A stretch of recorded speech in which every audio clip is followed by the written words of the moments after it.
Student हम लोग प्रश्न संख्या 5 को सॉल्व करते हैं। देखिए प्रश्न संख्या 5 में क्या कहा, जरा आप लोग क्वेश्चन को पढ़िए।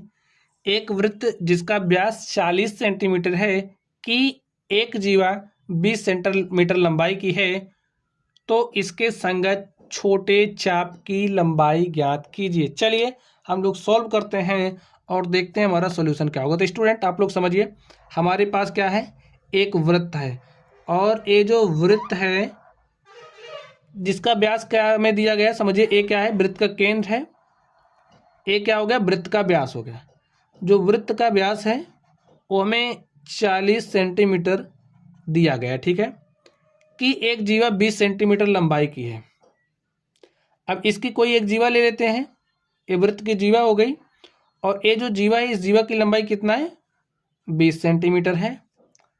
तो इसके संगत छोटे चाप की लंबाई ज्ञात कीजिए। तो ये जो जीवा है इसके संगत छोटा चाप देखिए कौन सा, यही है, ठीक है, यही छोटा चाप है, हमें इसकी लंबाई निकालना है। ठीक है स्टूडेंट, अब ये जो जीवा है, जीवा के जो भी किनारे हैं उसको आप केंद्र से मिलाइए। आप समझिए त्रिज्या खींच रहे हो, त्रिज्या हमने खींच लिया। हमारे पास कुछ इस तरीके से फिगर बना, आपको इस फिगर को देखना है। देखिए इसको ध्यान से देखिए, ठीक है। ये जो जीवा की लंबाई है, चलिए लिखते चलते हैं, लिखिए सॉल्यूशन। वृत्त के व्यास की लंबाई, जो वृत्त का व्यास है वो में कितना दिया गया है, 40 सेंटीमीटर। तो यहां से हम वृत्त की त्रिज्या निकाल सकते हैं। वृत्त की त्रिज्या क्या हो जाएगी, व्यास की आधी, तो 40/2 यानी कि 20 सेंटीमीटर। अब ये जो वृत्त है इसकी ये त्रिज्या है ना, ये भी त्रिज्या है और ये भी त्रिज्या है। ये हमारी कितनी है, 20 सेंटीमीटर है, ठीक है, ठीक। तो त्रिज्या हो गई 20 सेंटीमीटर। अब आप आगे ध्यान से देखिए, ये जो जीवा है अगर हम इसको नाम दे दें ए बी, तो ए बी क्या है, वृत्त की जीवा है। जो ए बी है उसकी लंबाई क्या दिया गया है, वो भी हमारे पास 20 सेंटीमीटर ही है। अब ये जो हमारा चाप है यही छोटा चाप है, बाकी तो ये बड़ा वाला है, लेकिन हमें छोटे वाले चाप का लंबाई बतानी है। तो इसको मान लेते क्या है, एल है, ठीक है, एल छोटा चाप लिख लीजिए, जिसकी लंबाई को हमें बताना है। तो अब आप बताइए ये जो लंबाई है इसको हम कैसे निकाल सकते हैं। अब आप लोग ध्यान से देखिए, हमने भी आप लोग एक रिलेशन समझते होंगे कि अगर हमारे पास कोई वृत्त है जिसका चाप एल, केंद्रीय कोण, ये जो केंद्र पर कोण बनता है उसे थीटा कहते हैं, थीटा नाम देते हैं, थीटा। और अगर वृत्त की त्रिज्या पता हो तो इन दोनों के बीच में एक संबंध होता है। क्या होता है, जो हमारी थीटा होती है वो बराबर होता है L/R के। ये जो संबंध है, ये संबंध आपको पता होना चाहिए।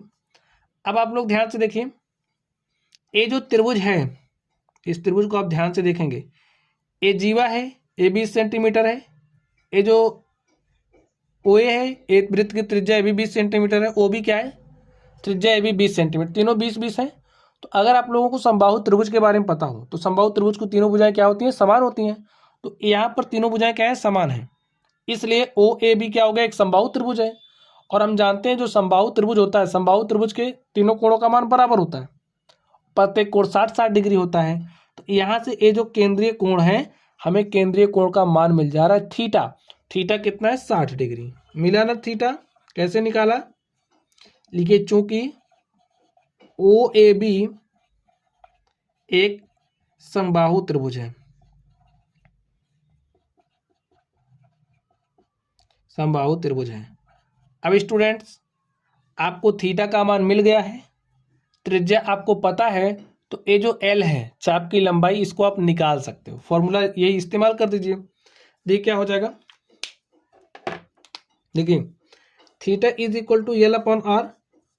संबंध से थीटा का मान हमने 60 डिग्री निकाला है, तो 60 डिग्री लिखिए।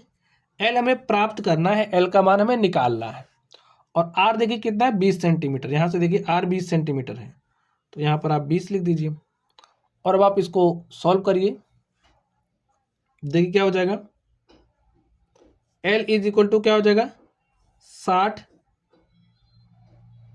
अब स्टूडेंट एक बात आप लोग और ध्यान से देखिए, ये थीटा का मान हमारे पास डिग्री में आया है और ये जो हमारा संबंध होता है रेडियन में होता है, ठीक है, किसमें होता है, रेडियन में। तो यहाँ पर ये जो डिग्री है, इस डिग्री को आप रेडियन में चेंज कर लीजिए। यहाँ से लिखिए जो हमारा थीटा है 60 डिग्री को जब रेडियन में चेंज करेंगे तो हमारे पास π/3 हो जाएगा। तो इस 60 डिग्री के स्थान पर आप क्या इस्तेमाल करोगे, π/3। आप लोग बात समझ गए होंगे। थीटा बराबर 60 डिग्री आया है, डिग्री को हम रेडियन में चेंज करेंगे क्योंकि ये हमारा रेडियन में होता है। तो यहाँ से जब थीटा का मान रेडियन में निकालेंगे π/3, यहाँ पर थीटा के स्थान पर π/3 आप रखोगे, तो रख दीजिए। अब देखिए क्या मिलेगा, एल का मान आपको ये 20 यहाँ मल्टीप्लाई के साथ जाएगा, 20 गुणे में π/3 और इसको बात क्या हो जाएगा इसका सॉल्यूशन, 20 गुणे पाई करोगे तो 20 π/3, यही हमारा क्या हो गया, आंसर हो गया। तो लिखिए अतः संगत छोटे चाप की लंबाई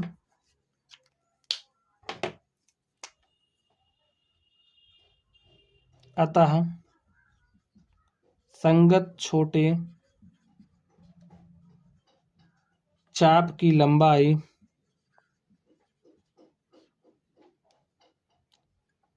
L is equal to 20 π/3 centimetre है।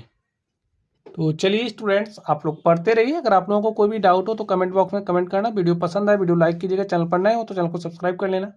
तो चलिए आप लोग पढ़ते रहिए। Thank you.